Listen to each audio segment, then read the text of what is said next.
Hallelujah, സ്തോത്രം. ദൈവത്തിന് മഹത്വം.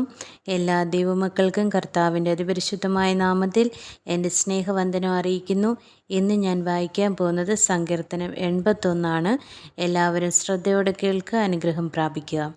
നമ്മുടെ ബലമായ ദൈവത്തിന് ഘോഷിപ്പിൻ, യാക്കോബിൻ്റെ ദൈവത്തിന് ആർപ്പിടുവിൻ. തപ്പും ഇമ്പമായുള്ള കിന്നരവും വീണയും എടുത്ത് സംഗീതം തുടങ്ങുവിൻ. അമാവാസിയിലും നമ്മുടെ ഉത്സവ ദിവസമായ പൗർണമാസിയിലും കാഹളം ഊതുവിൻ. ഇത് ഇസ്രായേലിനൊരു ചട്ടവും യാക്കോബിൻ ദൈവത്തിൻ്റെ ഒരു പ്രമാണവുമാകുന്നു. മിസ്രയീം ദേശത്തിന് നേരെ പുറപ്പെട്ടപ്പോൾ ദൈവം അത് യോസേഫിന് ഒരു സാക്ഷ്യമായി നിയമിച്ചു. അവിടെ ഞാൻ അറിയാത്ത ഒരു ഭാഷ കേട്ടു. ഞാൻ അവൻ്റെ തോളിൽ നിന്നും ചുമട് നീക്കി, അവൻ്റെ കൈകൾ കുട്ട വിട്ടൊഴിഞ്ഞു. കഷ്ടകാലത്ത് നീ വിളിച്ചു, ഞാൻ നിന്നെ വിടുവിച്ചു. ഇടിമുഴക്കത്തിൻ്റെ മറവിൽ നിന്ന് ഞാൻ നിനക്ക് ഉത്തരമരുളി. മെരീബ വെള്ളത്തിങ്കൽ ഞാൻ നിന്നെ പരീക്ഷിച്ചു. എൻ്റെ ജനമേ, കേൾക്കാൻ ഞാൻ നിന്നോട് സാക്ഷ്യം പറയും. ആമേൻ. ഹല്ലേലൂയ, സ്തോത്രം. ദൈവത്തിന് മഹത്വം.